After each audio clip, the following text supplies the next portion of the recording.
अस्सलाम वालेकुम जी।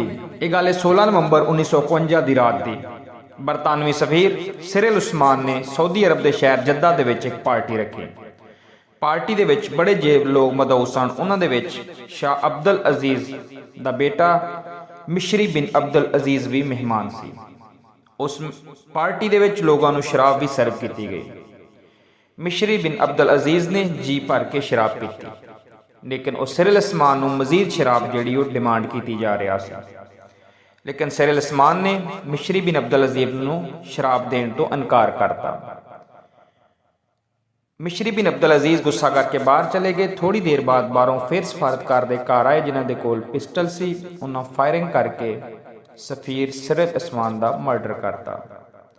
उस तो बाद 1952 दे विच एक साल बाद शराब ते सऊदी अरब च पाबंदी लग गई, जिहड़ी कि हुण 2024 दे विच ऐलान होया कि पाबंदी खुल रही।